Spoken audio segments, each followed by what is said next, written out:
We have another developer interview today. This time it's a game called Grommet Chod. It's a 3v3 monster battler. There's a lot of monster battlers out there, but this one, a little different. Of course, they're all a little different with their own charm and uniqueness, and I think you'll see from some of the character design here too. It's pretty quirky. So we're going to get right into it, and we are having with us today Matt and Zach. So Matt, to start first, just introduce yourself real quick. Sure. I'm Matt from Austin, Texas, developer of Grommet Chod with my brother here, Zach. We've been working on games for a few years now. This is going to be our first one to be published. We've worked on some just as like passion projects. We actually built like a physical arcade cabinet for one of them as a gift for our dad. So we've got some reps in with the game development, and this is the first one that we're taking seriously and trying to market like as a product to release on Steam. And Zach, same for you. Yeah, I'm Zach. I'm the younger brother, also in Austin, Texas. Matt covered a lot of our kind of background in games together there, but always been a fan of games growing up and still am. Love to make them, love to play them. Yeah. So real quick, just give me the short and sweet, simple overview of what Grommet Chod is. Zach, do you want to take that one? Sure, yeah. So Grommet Chod is essentially two separate games in one. We have a PvP mode where you can play your grommets against an opponent. You're battling over these sockets. You're trying to take away their life points, get them down to 0. Very classic kind of creature battler setup. And this is the PvP mode, but we're also rolling out a roguelike mode where you can battle through these domains, fight enemies, and try to get to the boss at the very end. This is like a non-linear style, so you're not going through like a set path, but you can kind of choose your own, go back and forth, revisit old locations, and try to build up your deck and get to the very end. Yeah, so there's two very different modes of deck building in this too. Like for the PvP mode, you can go into the dedicated deck builder UI and you'll be able to choose any of the grommets you want and outfit them with all of the held items and modify their stats a bit. So you can get into the real like nitty gritty of designing a team to take into like a competitive mode. Whereas the roguelike will kind of be like you kind of get what you get and you scrounge together a deck as you go through a bunch of battles.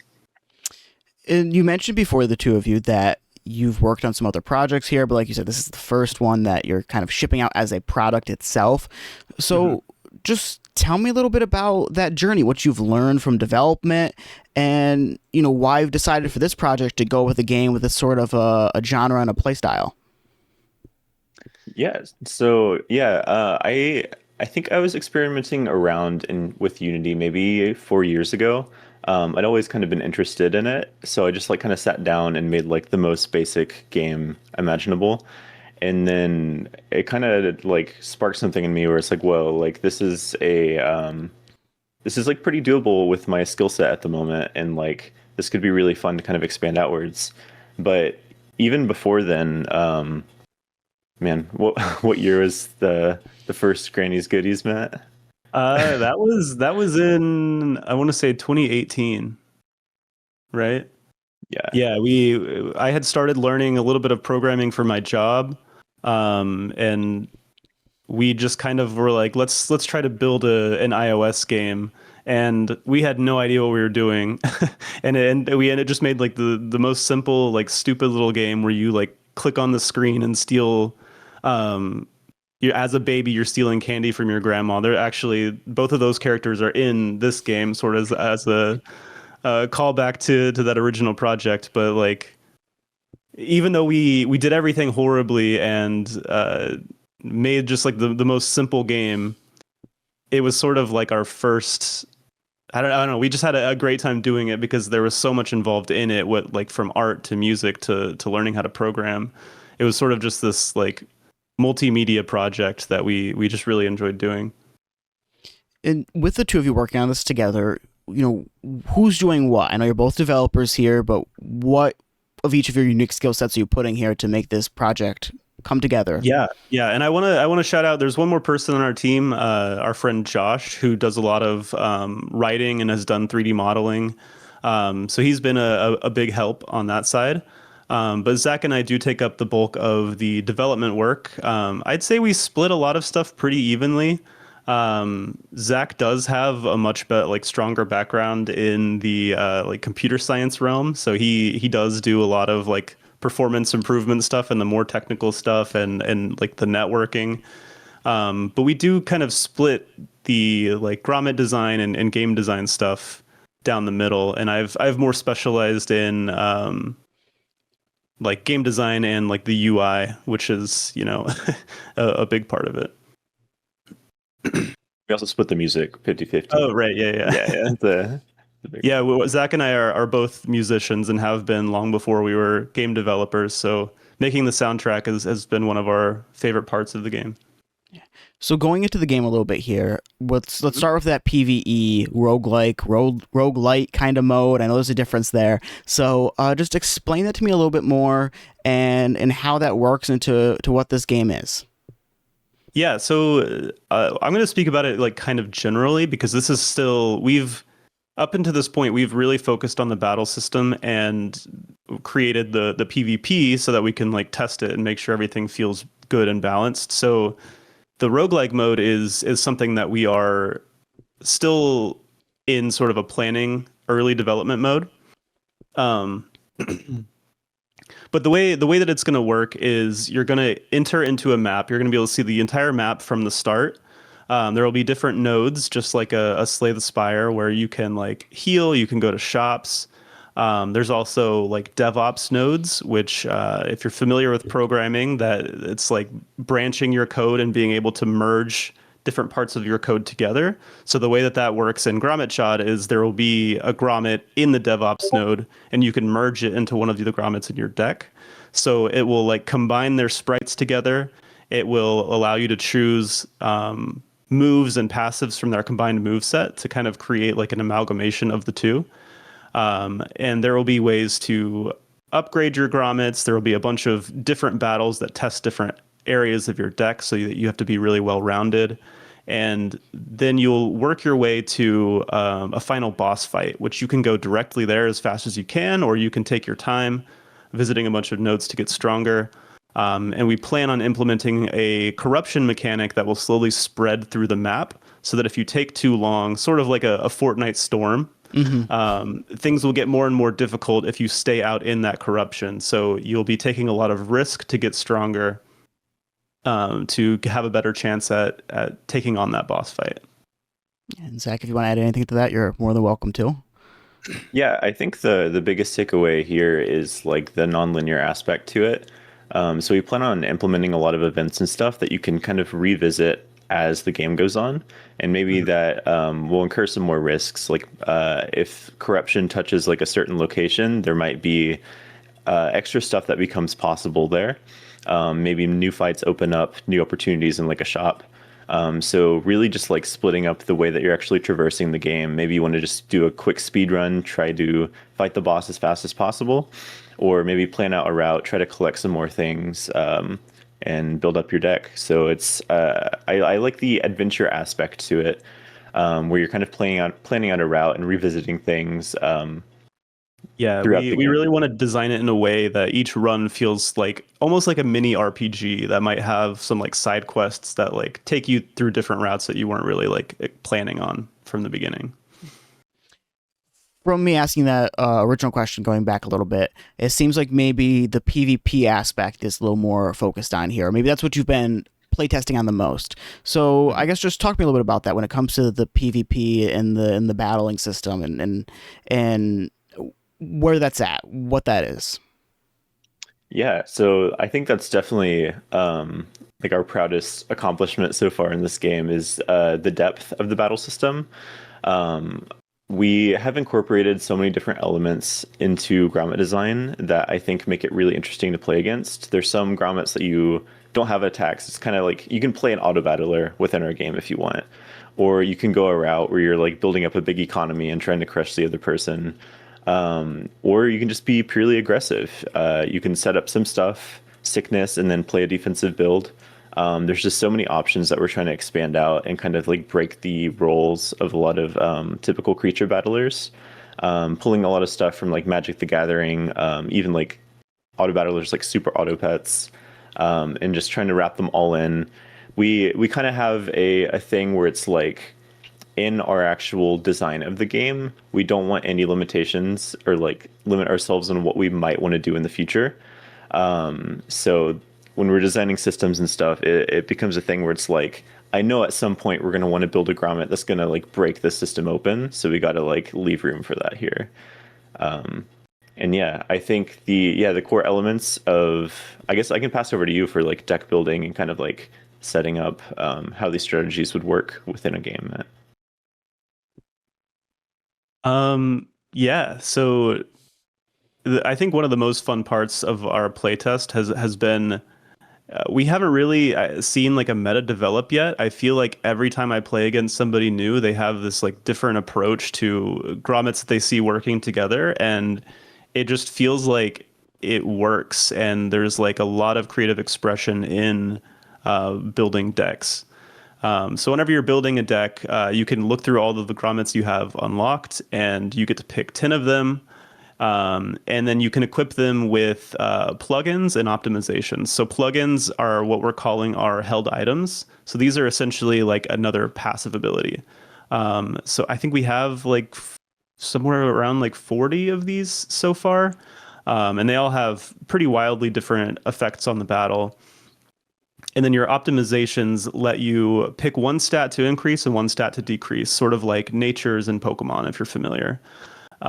So you can kind of fine tune the stats. If you really need one grommet to like outspeed another one, you can modify their speeds a bit, or if you need just a little bit of extra damage, you can increase their strength. But yeah, like that, there's like 76 grommets in the game so far with like 40 something different plugins, and you get 10 slots in your deck. So there's a lot of opportunity for like fine tuning a specific strategy. Making that deck there, just explain to me what goes into the deck. I know from playing other games, maybe there's a weight or, a certain size or whatever it is, some sort of setback for what you can have on your team and how much of it you can have, right? So what goes into that deck building process? Yeah, so I think the biggest restriction, obviously, there's a 10 grommet limit per your deck. Another thing that you're always trying to consider is the cost per grommet. So there's an economy in the game. You want to be able to have answers for each stage of the game based on like how much chod you're getting per round. So I typically, when I'm setting up my deck, I think about like, okay, first like 4 rounds, I need like these cheap grommets I can get out. I need to be able to have like a decent amount of coverage. And then like kind of having other plans for when I do have the actual econ to use them. This isn't necessarily the approach you have to take. You can kind of spec into econ right off the bat and then like go straight into like an expensive deck. But yeah, I think considering how much things cost is a big deal. The other thing is we have a typing system. So there's type advantage and disadvantage. This gets complicated because you can have plugins that give you a one-time use move of a specific type. So you can like set up a team that has like specific weaknesses, but then give out plugins that can cover those weaknesses. So you're not necessarily limited by the type in that way explicitly. Mm-hmm. Yeah, and each of the types only has one weakness and one resistance, so it doesn't come into play quite as much as Pokemon. So it really is more of like almost like a counter system. So if there's one grommet that is going to give you a lot of trouble, it's nice to have like the ability to throw something in your deck that can counter it. But you're not going to be getting like super effective hits on every attack. Now that 10 card or the 10 grommet limit, now I'm just a little confused myself, obviously because I haven't played the game, but when it comes to on the field, it's that 3v3 battle, and just maybe after the battle, that's when the other cards can come into play and switch things out. How does that work with what's on the field and how many grommets are in that deck? So yeah, that's a great point. I realize looking at the game, it's a little hard to see this mechanic. So it's very different from how Pokemon is played, where you have like one instance of each grommet, I guess. But here you have these little SD cards that you have unlimited of, but they randomly get dispersed to you, and you can drag them out onto these sockets and play them. And as like the game goes on, you can keep dragging identical grommets on top of each other to level them up. And as they like die, your player will lose health, but you can refill the sockets by playing more grommets on top of them. Yeah, So it's yeah, you'll always have the 10 grommets in your deck, but you'll always have a hand of 5 cards, and those are like randomly drawn from your deck. So you could potentially get a hand with all 5 of the same grommet.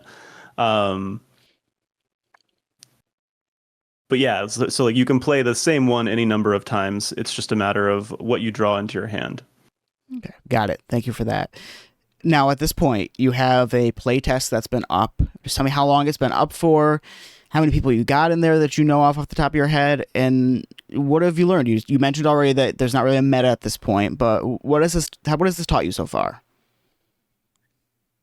Yeah, that's a big one. So I think our first run of a playtest, we did like a weekend at the end of August last year. Labor Day last year, right? So like Labor Day. beginning of September.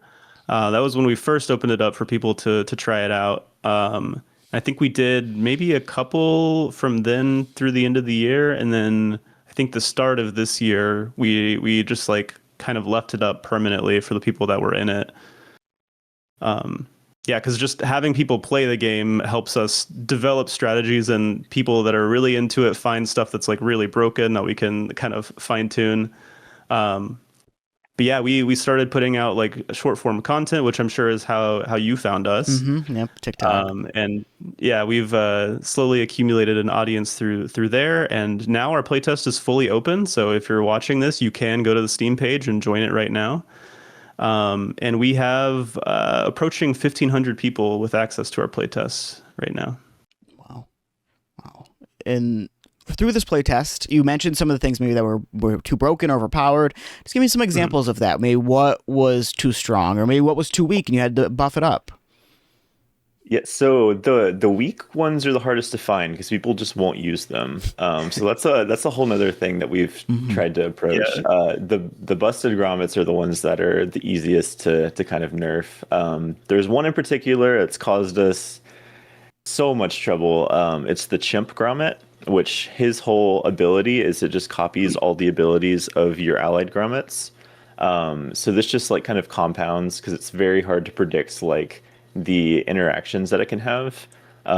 There's been several weeks where we are doing some play testing and we play against there's one member in our Discord who particularly likes using chimp strategies. But we'd play against them and then they would just have something that's just absolutely unbeatable. They'd find something that just some interaction with like plugins or like a few other grommets you can set up and it's just you can't even like get through the chimp at all.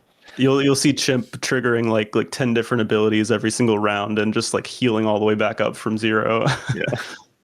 It's like an overpowered so that's been the one that we've had to balance just about like I don't know, probably like 10 times or so, and it still is probably one of the strongest grommets in the game. Yeah. Okay. Yeah, and it's as far as like meta goes and like being able to track these things, so like at the start it was pretty easy because like we had a pretty good pulse on anybody playing the game because it was a small community. Most people were in the Discord, but now we're starting to rely or switch over to using more kind of like data-backed approaches. So we record data of all the games. We can kind of track like win percentages per grommet per like setup, and we're going to be using that more going forward since there's a lot more people who aren't necessarily in the Discord playing or talking with us. So we're going to be able to kind of have statistics that would give us a better idea of how to balance things. All right. Well, I want to learn a little bit more about this, but we're going to do a quick little break. So we'll be back in just a little bit. Stay tuned. Now that's just us. First, as always, thank you for watching this interview. I appreciate it. If you or someone you know would be interested in sponsoring my interview series with developers and talking about video game news, it's always out there as an option. You can find me on any of my socials or reach out through an email, phone number. There's a lot of ways to find me and get a hold of me. Another thing I want to bring up is that at the end of this interview, there'll be a little announcement on continuing coverage, so be on the lookout for that. And yeah, I feel like I have some headphone head right now because my hair is a little messed up. But I hope you enjoy the rest of the interview, and I'll see you at the end. So we know what a grommet is. We don't know what a chod is. We heard it said maybe once out loud. So, whatever one wants to go first, what is a chod? Yeah, Chod is the sort of mana resource in our game. So you're gonna start the game with a set amount of Chod, and every round you'll get a little bit more. And the longer the game goes on, the more you'll get per round. So sort of an economy curve similar to Magic the Gathering, where you have more resources to do more things the longer the game has gone on. And so you use this Chod to initialize your grommets, so like to summon them onto a socket, and you use it to attack with those grommets. So there's going to be some grommets that are really cheap that cost just like one Chod and can attack for maybe one or two. And then there's going to be grommets that cost up to like five and might have attacks that cost anywhere from like 4 to 7 Chod. So the more they cost, the more damage they're going to do, the more hits they're going to be able to take. But it's a matter of managing that resource to accumulate it so that you can set up those bigger attacks. So a lot of the game is sort of like economy and efficiency. So if you're able to kind of outplay your opponent, say you summon a 2-cost grommet and you're able to take out their 3-cost grommet, you're sort of gaining a Chod advantage that's going to accumulate as the game goes on. And maybe you can touch on this a little bit more, Zach, but how did you come up with these names as a team with the Grommet and Chod? When I think of Chod, I think of Chud, and like we call our cat our Chud son. So like where do you come up with these?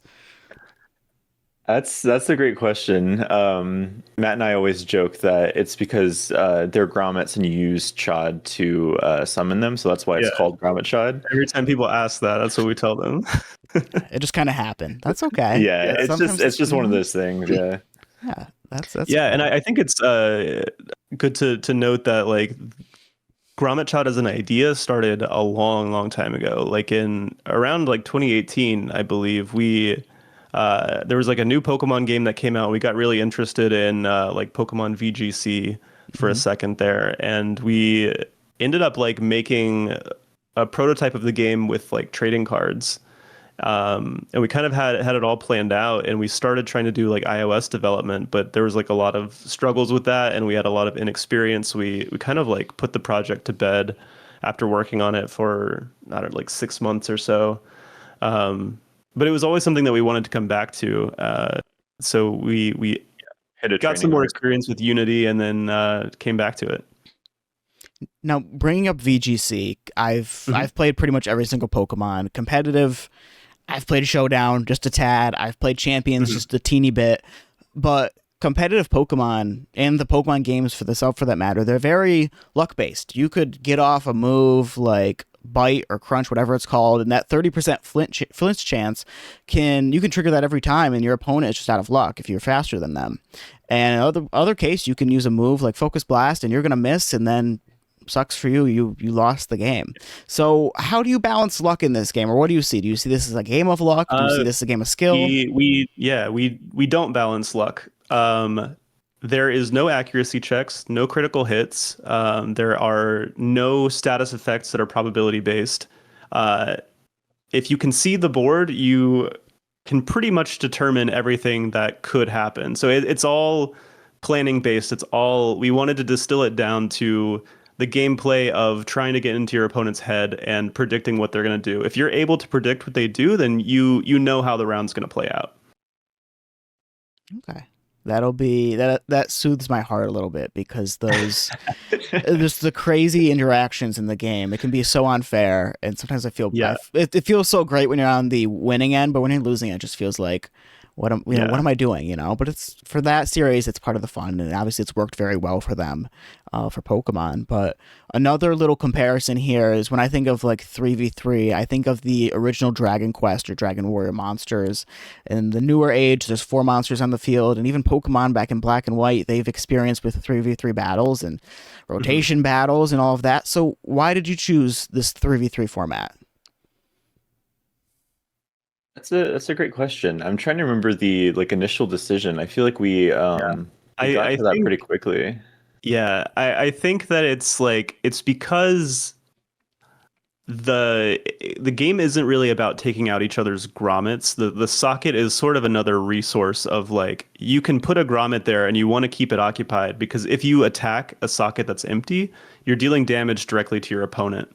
And that's like the main win condition of the game is you want to take out your opponent's health bar. You're not necessarily worried about taking out grommets. When you do take out a grommet, though, it does damage the opponent a bit, but you're usually going to be able to get more damage from attacking a socket. So that's sort of a different element of the game, like trying to keep those sockets occupied and be able to like switch out grommets in a way that is safe.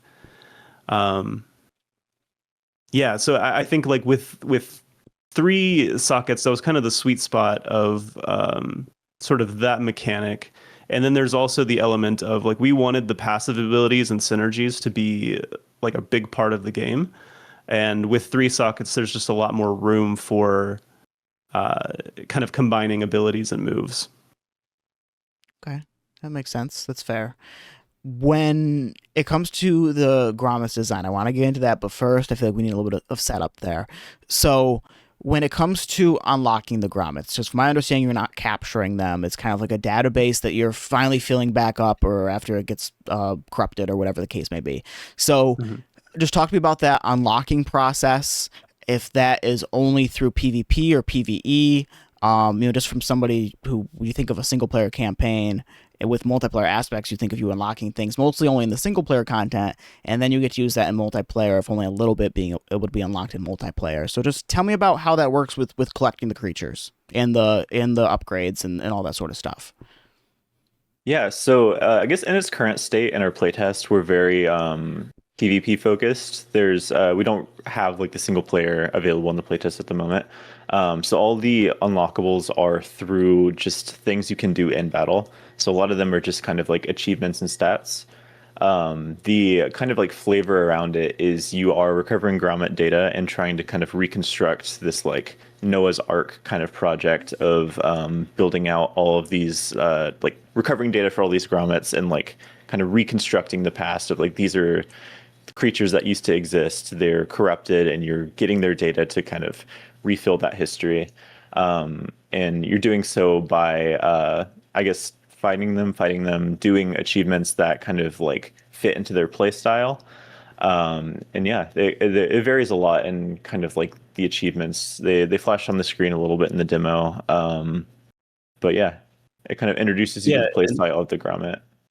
And this is something that's definitely going to change as the single player mode is developed. I think we do want to include ways to unlock things in PvP and PvE.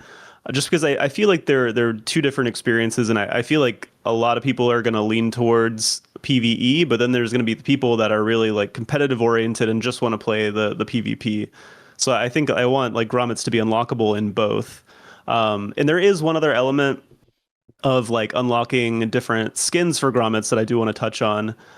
We have this plan to make it so you can randomly find like the equivalent of like a shiny in Grommet Chod while you're doing a run, and the only way to keep it is to put it in your deck and to win the run. So it's sort of like an extraction shooter-esque type of mechanic there that will like incentivize you to pivot your strategy and build around a Grommet that you might not have normally picked. What's that shiny chance going to be though? Is it going to be 1 out of 8,000, 1 out of 4,000? Not nearly that as high. That would be a little bit too extreme. That would make me sweat too much when I find one in a run. we want to balance the emotions of finding it and losing it to be a little more manageable. Yeah. Okay. But we do want it to be really cool whenever you go up against somebody online and they have a shiny Grommet. You gotta be impressed by it. Yeah, I got to put a little respect on their name for it. Yeah. It's not going to be a Garchomp situation where it's just that slight shade difference and you can't even tell. No. Okay. Yeah. Now it's time for the grommets themselves. So when it comes to their designs, now just from looking at them a little bit, you got a little bit of everything. You got the sock puppet looking thing, you have the monkey, you have these little fly creatures, you have a cow. It seems to have like this more goofy aesthetic, online sort of quirkiness to it. Just I guess give me your art direction behind designing this. Yeah, I think when we there's like an X factor here as well, but I think generally we go based on like either objects or animals or people, I guess, that have like I'm trying to find the best way to word this. Yeah, I think like Zach was saying with the Noah's Ark element, the game is about rebuilding this database of things that came from like a long lost like civilization. So we kind of want to take things from the real world and maybe sometimes misinterpret them. Like we have a Grim Reaper that's a crow. So like in the current setting of Grommet Chod, like you don't know that the Grim Reaper was sort of more of a fictional thing. It's just as real here as like the baby is. So we want to take like concepts and ideas that are sort of exist in the real world and kind of reimagine them or reinterpret them, kind of cartoonize them as something that's been like long forgotten, sort of like remembered through sort of a corrupted and lost memory. So that's sort of like the foundation of how we think about things. We're never gonna like create our own like completely unique like monster. It's always gonna be something rooted in our world.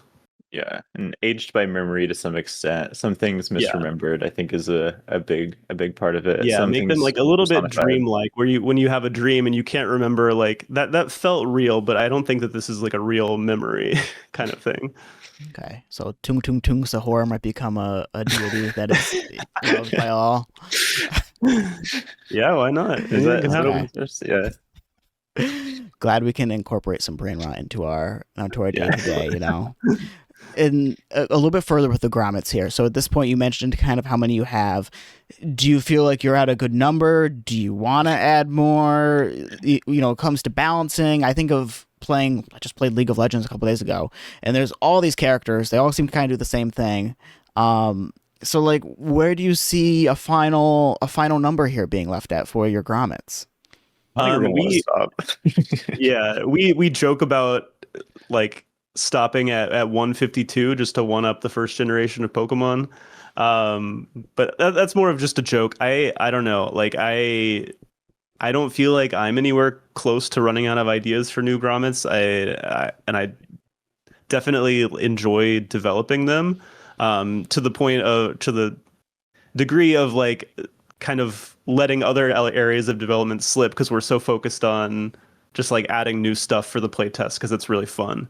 So I really don't see myself stopping anytime soon. I don't think we have like a set number we're trying to get to, but this 76 is just the beginning.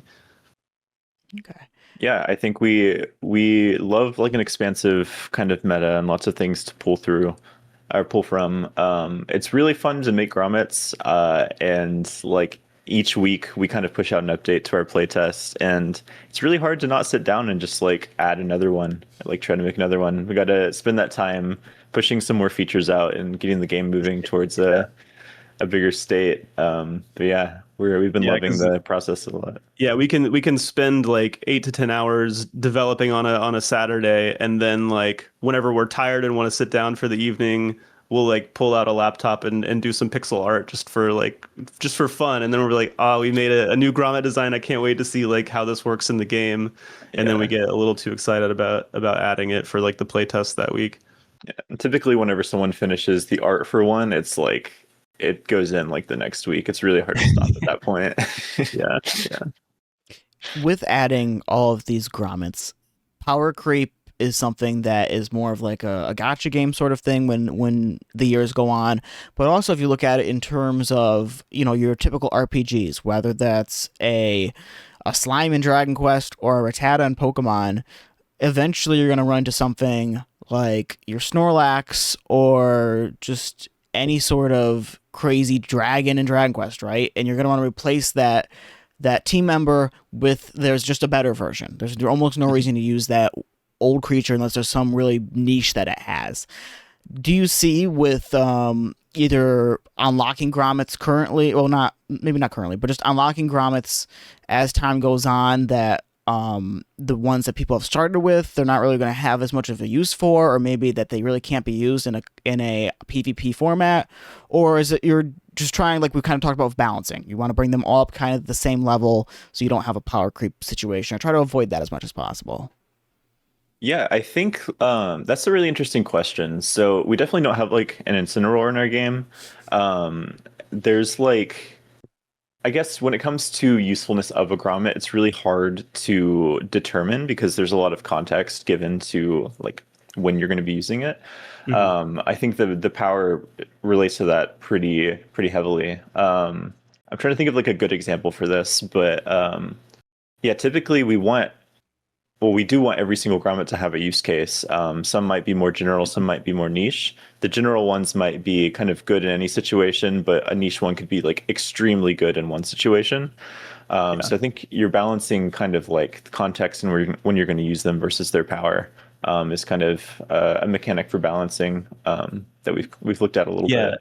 Another thing is that like all the grommets are very different. You might have two grommets of the same type, but in Pokemon you can swap out the moves and you can have like a Rattata and I don't know, like a Snorlax that might have the same move or a similar move, like a normal type. But in Grommet Chod, you can't really swap out their move sets. So each Grommet really plays a specific role that can't easily be replicated in most cases with another Grommet. And that's sort of the design philosophy that we were wanting to have. If we see a Grommet that's like really underused, we don't necessarily just want to like increase their stats to like make them use more. We think about like, well, what would make this Grommet more interesting? What would give them like use cases? It doesn't necessarily have to mean like, oh, this Grommet's going to be like busted on its own now. It just might mean like there are a lot more ways to use this to synergize with other grommets. So instead of like trying to make everything super overpowered, we're trying to just make sure everything has like a use case in a specific deck. And there are some grommets as well that I think like if you're playing the random deck mode, you don't really want to see because you like kind of need to build some synergies around it. Like the Bomba, for example, I think is a great one. Like if you just throw that into any deck, it's going to be hard to use. But if you are able to build around it and then kind of send it out at strategic times, like it can be very, very powerful. So there are definitely some grommets that are not good on their own, and you have to build around them. For some extra context there, Bomba, it has no moves, but it just explodes and deals damage to everybody after 3 rounds. So it's yeah, it's Yeah, a bit of a mind game with it. you have to play like very positionally and try to like support it to keep it alive. Okay. Going to the synergy conversation a little bit more. So I know you have all these different types, and it's more of a one beats one and is resistant to one. So there's more. There's not a huge chart of what does what because it's just one to one sort of a situation here. When building your teams, when it comes to these types, I guess just go over what those types are. And is there anything like, not that I want to keep bringing up just Pokemon, because I'm not saying that you're a Pokemon clone or anything like that, but so many people are familiar with Pokemon, right? So that's kind of where it comes to like the standpoint. You think about your rain teams, where for people who don't know, if you're a water type or you have a certain ability that works when there's rain active, like Swift Swim, boosting your speed, you might have a team where you have all water types, and that's kind of what you do, and you make it work with different moves. So I guess how do the types play into that equation, or how do the synergies? How does that all work together? What makes something synergistic, and how does that play out? That's a I good think question. like at a basic level, I think types can help like kind of cover each other since there are three sockets that you can have grommets initialized on. I think one of my decks that I use a lot is built around the Iron Horse, which is a beef type creature, a beef type grommet that is weak to brain types. So the Iron Horse wants to stay out for a long time because it's a barbecue grill that builds up heat every round that it's out, and it gets stronger and stronger the longer it's been there. So you really want to make sure that you're supporting it. So what I run in that deck, I have like 5 nature types, which are strong against the brain types that counter my Iron Horse. So that's a kind of a synergy based around types. I'll throw out like a bee alongside it because it's cheap and it's fast and does a lot of nature type damage. So I can get rid of brain type threats before they can attack the Iron Horse. So I wouldn't say that you necessarily need to have like a type spread that reaches all types. But if your strategy is really built around one or two specific grommets, you want to make sure that you have type coverage to deal with the things that will threaten that grommet. So I would say, like, in Pokemon, you're kind of always looking for that super effective damage. But in Grommet Chod, you're really more thinking about types as like what counters what. And it's really like covering a weakness rather than like always looking for that double damage. Yeah, and I think our synergies, there's so many different combinations that do like I think maybe the closest analog to like a rain team, there's like we have a day-night cycle in the game. And there's some grommets that work well at night and some that work well in the day. And then we have like a sun and moon that kind of enforce that daytime and nighttime if they're on the field. So that's probably our closest analog to like a rain team is if you're like using like a sun and like a sunflower and all these grommets that perform better in the day. But our synergies get much more, I guess, nuanced. A deck I like to use a lot is one with Mr. Passy. He's like a little capacitor, and anytime it takes damage, its like power kind of increases. So a lot of that deck's game plan is doing very controlled, like low damage to it, so you can power it up without dealing enough damage to make it like terminate. So it's a lot of control and a lot of just like dealing with the specific abilities that are on the field at the moment. Being that you've been working on this game as an idea and then bring it to life since 2018 or so, you know, you've mentioned to me before that, you know, you have day jobs, and I've interviewed other developers in the past who, for example, Kingdoms of the Dump, the developer there, he is a custodian in his day job, and he spent all these years working on a game and, you know, inspired from, you know, parts of his life and give it a fantasy setting and you know, he was able to fund that game and make it through his day job. So you've already mentioned, you know, some music background and maybe some IT background, but just how are you able to work on a game and support yourselves? And what advice do you have to maybe fellow aspiring developers who maybe have an idea and just don't know how to get the ball rolling when it comes to supporting themselves? Yeah, that's a great question, and it's definitely something we've like tuned over time. I think in the beginning it was really hard to balance work and like game dev because like a lot of times when I come home, I was just like way too tired. I just want to like kind of hang out and just like chill for the rest of the day. But as we started like getting more through the game, I started having like this really just like unshakable ambition about it, to where it's like I get home and I'm like, okay, I want to work on the game. This is so fun. Like I want to get this to the next state, and like seeing the game grow over time, it's just like snowballed so much to where it's like I don't really like think twice about it very much. It just feels like something very fulfilling to be doing the work on. But getting to that point was very difficult. And there's a lot of sacrifices made to put that much time into it. I think it's also really hard whenever we're so hooked on a project. Like it's difficult to I don't know, like you get wrapped up in it, and sometimes you realize you're not taking care of yourself as much, and that can come to bite you later down the road.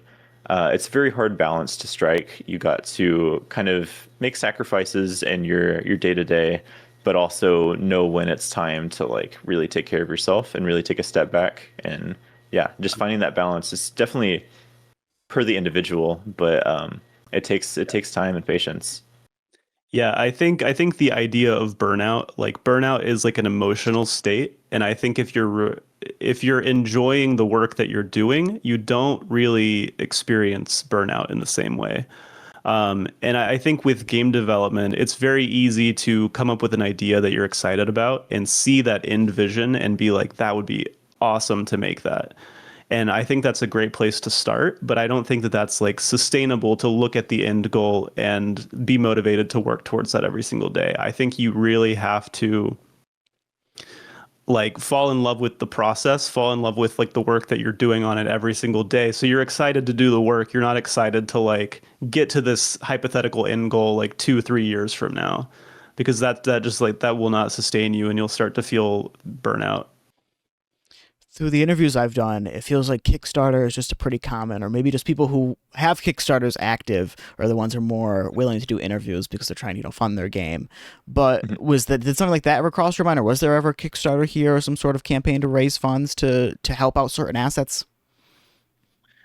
We've talked about it a little bit. It's something I think we'd want to do down the road if we can figure out like the right kind of setup for it that makes the most sense. I think it's hard for us at the moment to plan out like what those expenses would be and like what the right number, what like to set it up would be. But yeah, at the moment we're kind of I don't know. I guess we're still thinking about it, I guess, is our current state. Going forward with this game, all these years you've been working on it, obviously we're in playtest right now. Where do you see yourself finally being able to release the game? Either how much more work you want to put into it, or how many more years or time? When do you see a release date possibly finally being on the horizon? Yeah, and just to clarify, like the concept started in like 2018, and we worked on it for 6 months or so. But we only picked it back up like the very end of 2024. So we've gotten like a good, I guess, more than a year and a half into the development of this current iteration. But I think like the goal for release is probably sometime next year. I think we've gotten the battle system pretty polished up. There's of course always bugs popping up in the playtest, but yeah, I think from this point that we're at, I think we have the battle system pretty well developed, and we're just going to be focusing on the single player roguelike experience from here, and then the roadmap, hopefully like releasing a demo onto Steam either the end of this year or early next year, and then releasing the full game sometime after that. Okay.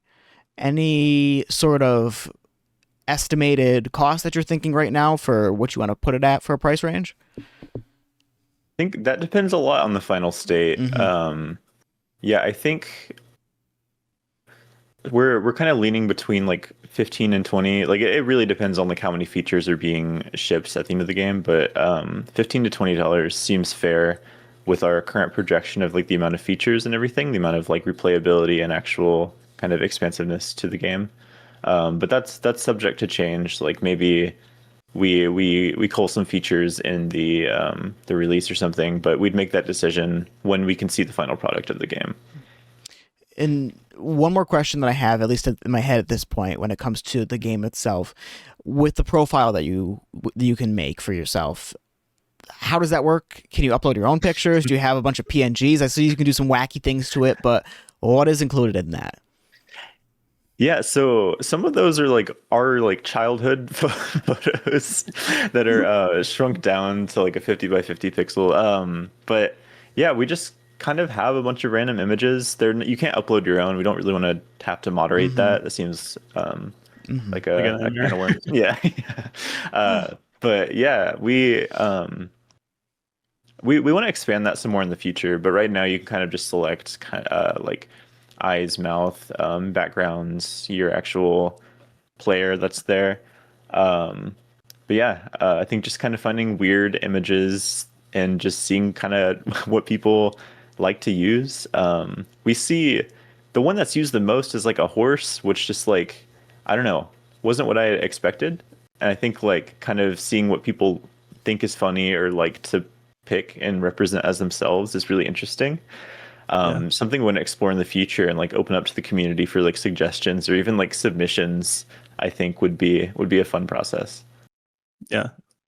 All right. And yeah, and to speak on the profiles in a broader way, what we're planning to do with it is almost create like something akin to like a MySpace page where you can like add your friends and like view their profiles, see when they're online, invite them to games from there, and be able to see like them write a little blurb with like the preset text that we have in there, kind of like if you've played Elden Ring, like the little runes that you can put on the ground that have like you could a library of words that you can like piece together a sentence from.